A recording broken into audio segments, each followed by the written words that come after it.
मैं लगभग एक घंटे एक्सरसाइज कर रहा हूँ। उसमें क्या होता है, एक तो जैसे सीढ़ी चढ़ना, मैं अभी जस्ट करके आ रहा हूँ, मतलब है ना, थोड़ी देर पहले ही, मतलब क्लास के आधे घंटे पहले। तो सीढ़ी चढ़ना तो लगभग, मतलब मैं अभी जहाँ रह रहा हूँ तो वहां पे मैं अपार्टमेंट्स में रहता हूँ, मल्टी में रहता हूँ, घर नहीं है ऐसा। और ये एक अच्छा एडवांटेज है। तो मैं लगभग 2500 से 3000 सीढ़ियां चढ़ता हूँ, चढ़ना और उतरना मिला के, है ना, एक ये हो जाता है। फिर मैं अभी क्या करने लगा हूँ, वॉक करने लगा हूँ बहुत, वॉक कैसा, फास्ट वाला। फिर इसके बाद मैं क्या करता हूँ, कभी कभी एक्सरसाइज कर लेता हूँ, अच्छा तगड़ा वाला, मतलब आधे घंटे का। आधा घंटा भी है तो बहुत बड़ी बात हो जाती है। मेरा फिलहाल इस समय टारगेट रहता है कि भाई कम से कम मैं 600 से 700 कैलोरी जो है वो बर्न कर रहा हूँ एक दिन में। ये सब मैं अभी कर रहा हूँ, है ना। मैंने अपनी जर्नी को 2 पार्ट में करा है, मैं आपको थोड़ा सा और डीप लेके जाता हूँ। मेरा वजन 103 किलो था, आज की डेट में मैं लगभग 86 किलो पे आया हूँ। 103 से 86 पे मैं आया हूँ। नवंबर से मैंने बहुत प्रण लिया कि भाई अब कम करना पड़ेगा, और ये चल रहा है मार्च। मैं आपको मजे की बात बताता हूँ, 103 से लेकर 90 तक का वजन मैंने सिर्फ डाइट से किया। मतलब मैंने फरवरी तक, नवंबर, दिसंबर, जनवरी और फरवरी, 4 महीने कुछ एक्सरसाइज नहीं करी, कोई वॉक नहीं किया, कुछ भी नहीं किया, सिर्फ खाने पे कंट्रोल किया। और उस मामले में, मतलब वो जो होती है ना कि इच्छा शक्ति, एक दृढ़ शक्ति, उसमें बड़ा खतरनाक काम है मेरा। मतलब जो मेरे साथ वाले हैं, घर वाले हैं, जो दोस्त यार हैं, वो देखकर डरते कि भाई तुम ऐसा कैसे कर लेते हो। तो मैंने 103 से 90 सिर्फ डाइट पे कंट्रोल किया। अब मेरी अगली यात्रा है 90 से 80 की, है ना। और 80 में मैं क्या कर रहा हूँ, डाइट प्लस एक्सरसाइज दोनों, क्योंकि अब इसके आगे केवल डाइटिंग से काम नहीं हो सकता, अब एक्सरसाइज लगेगी। ठीक है भाई। तो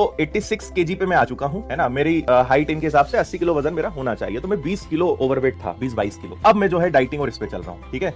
मैं क्या करता हूँ, मैंने एक सबसे बड़ा जो चेंज किया है वो ये कि भाई पहला तो मैं शुगर, मीठा, शक्कर, देखो मीठा खाना और शक्कर खाना अलग चीज है। गुड़ है, खजूर है, ऐसे मीठे आइटम है, कोई दिक्कत नहीं है। शक्कर की चीजें मैं नहीं खाता हूँ, बहुत कम, मतलब बहुत रेयर, बहुत कम। आप बस सिलेक्शन लेके आओगे तो जो मिठाई खिलाओगे मैं खूब खाऊंगा, उसमें कोई मुझे दिक्कत नहीं है। इसके अलावा मैं एक सबसे बड़ा काम करता हूँ, रात को 8 बजे के बाद कुछ भी नहीं खाता। दूसरा, मैंने डिनर बंद कर दिया। तो मैं रात को क्या करता हूँ, या तो सैलेड लेता हूँ या कुछ भी हल्का फुल्का, मतलब बहुत लाइट वेट लेता हूँ मैं, और वो भी 8 बजे के पहले। मैंने दूध टोटल बंद कर दिया। और ये सब चीजें बहुत रिसर्च से कर रहा हूँ, ऐसे नहीं कि हवाबाजी, बहुत रिसर्च करने के बाद ये सब चीजें मैं कर रहा हूँ, है ना। दूध मैंने बंद कर दिया, डिनर हो गया। इसके अलावा मैं कोशिश करता हूँ कि 2 से 3 दिन फास्ट करूँ, उपवास करूँ। और वो उपवास भी कैसे वाले होते हैं, फ्रूट्स वाले या सैलेड वाले, है ना। या तो मैं फल लेता हूँ या सलाद लेता हूँ, इस टाइप का मैं उपवास करता हूँ। जैसे आज थर्सडे है, आज उपवास है, तो मैं क्या करता हूँ, ट्यूसडे, थर्सडे और सैटरडे 3 दिन फास्ट रखता हूँ। मैंने पिछले हफ्ते से एक नया काम चालू किया है। सैटरडे को मैं सिर्फ लिक्विड उपवास रखता हूँ, मतलब लिक्विड कैसे, नारियल पानी, जूस हो गया, है ना, लौकी का जूस, कुछ भी लिक्विड में, है ना, ये मेरा चलता है। तो इस प्रकार का मेरा शेड्यूल है। तो ये सब करके मैंने 12 से 13 किलो वजन कम किया, सिर्फ इतना करके। एक्सरसाइज मैंने इस महीने से चालू करी है, ईमानदारी वाली, है ना।